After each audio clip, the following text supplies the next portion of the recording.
কি সমস্যা? বেরা। কি হয়েছে বাবা? বাবা কি হয়েছে কি বাবাজি?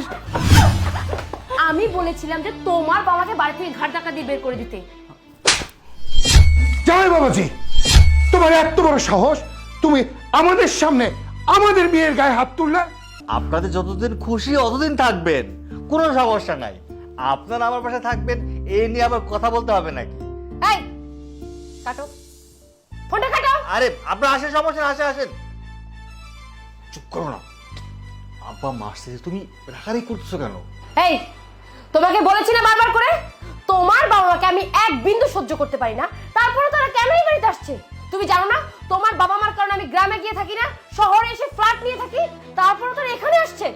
এটা তুমি কেমন কথা বলছো? বাবা মা আমাদের বাসায় আসবে না তো কাদের বাসায় আসবে? আচ্ছা, তোমার বাবা মার কি কোনো কমন সেন্স নেই? তারা কি জানে না আমার বাসায় দুটো রুম, একটা রুমে আমি আর তুমি থাকি, আর একটা রুমে আমার বাবা মা আসতে থাকে। এখন যদি তারা আমার বাসায় আসে, তাদেরকে কোথায় থাকতে দিব?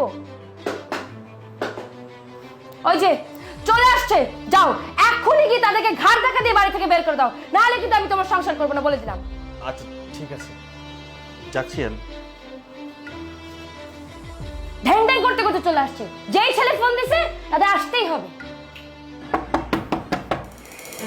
বাবাজি, বাবাজি মানে কি সমস্যা? হ্যাঁ কি সমস্যা? বেরা। কি হয়েছে বাবা? বাবা কি হয়েছে কি বাবাজি?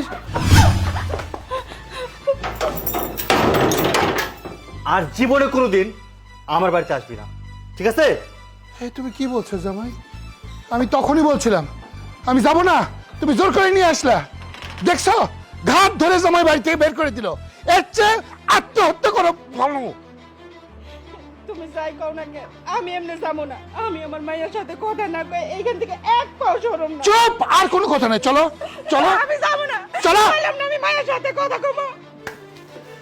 অবশেষে তোমার কথাই রাখলাম। দিয়েছো ঘাড় ধাক্কা দিয়ে বের করে? হ্যাঁ, তুমি যা বলেছো একদম ঘাড় ধাক্কা দিয়ে বের করে দিয়েছি। একদম ঠিক কাজ করছো, একবার আমার মনের মতো কাজ করছো। এখন মনে হইতেছে তুমি আমার জামাইয়ের মতো কাম করছো। হ্যাঁ, কিন্তু বিষয়টা হচ্ছে কি, আমি যখন তোমার আব্বা আম্মুকে ঘাড় ধরে ধাক্কা দিয়ে বের করে দিচ্ছিলাম, আমার না খুব খারাপ লাগতেছিল। কি? আমার বাবা মাকে তুমি ঘাড় ধাক্কা দিয়ে বের করে দিয়েছো? তুমি তো বললে। আমাকে আগে বলবে না যে আমার বাবা মা এসেছে? সরো দেখি, সরো।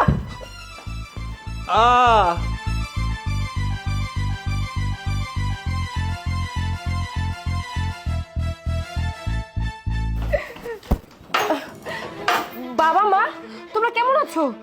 আর কেমন আছি? তোর বাড়িতে আসার পরে জামাই ঘাট ধাক্কা দিয়ে বের করে দিচ্ছে, আর তুই বলতেছিস কেমন আছিস? আমি চলে গেলাম। তোর মা?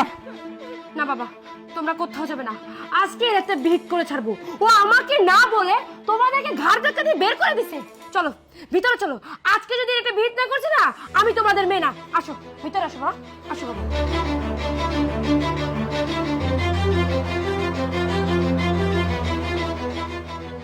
এই তোমার এত বড় সাহস, আমার বাবা মাকে বাড়ি থেকে ঘাড় ধাক্কা দিয়ে বের করে দাও? আমার কি দোষ? তুমি তো বললে।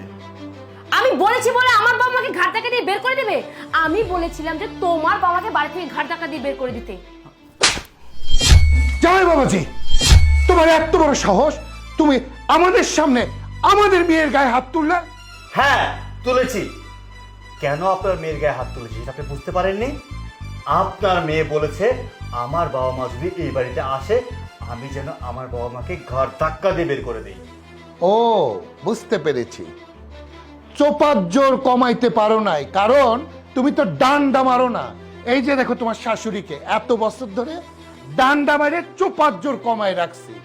তুমিও যদি আমার মেয়ের চোপার জোর কমায় আর ডান্ডা মারতা, আমার মেয়ে এইরকম করতে পারতো না।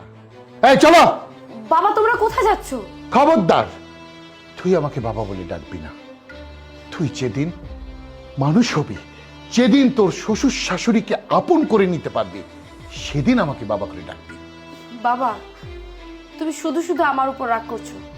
মাই তো আমাকে বলেছে শ্বশুর শাশুড়িকে যেন পায়ের নিচে রাখি, যাতে করে তারা মাথায় না উঠতে পারে, তারা যেন আমার কথায় উঠে আর বসে। তাই আমি আমার শ্বশুর শাশুড়ির উপর অনেক নির্যাতন করেছি, তাদেরকে অনেক অপমান অপদস্থ করছি, বাসায় ঠিকঠাক মতো আসতে দেই না। ও, তাহলে তাহলে এই, হ্যাঁ, আজকে বাড়ি চলো, ডান্ডা মেরে তোমাকে ঠান্ডা কেমন করে করতে হয় আমি ভালো করে জানি। চলো। বাবা বাবা মাকে মেরো না কিন্তু। আমার তো ভয় করতেছে, এখন কি হবে? ভয় করতেছে না? এই! তোর কারণে আমার সংসারে অশান্তি, আমার বাবা মাকে আমি দেখতে পারি না, তাই তো? হ্যাঁ, আজকের পর থেকে তোকে এই বাড়ির চাকরানি বানিয়ে রাখবো, আর আমার বাবা মাকে আমি এই বাড়িতে রাজরানি বানিয়ে রাখবো। সূর্য, তুমি যাই করো না কেন, আমি আজকে বুঝতে পেরেছি তোমার বাবা মাও যেমন আমার বাবা মাও ঠিক তেমন। আমরা দুইজনকে এখন থেকে বাবা মা হিসেবেই দেখবো। তুমি আমাকে ক্ষমা করে দাও, যা করেছি এখন আমাকে মাফ করে দাও। ক্ষমা আমার কাছে না, ক্ষমা বাবা মার কাছে চাইবা। চলো বাবা মাকে আনতে যাই।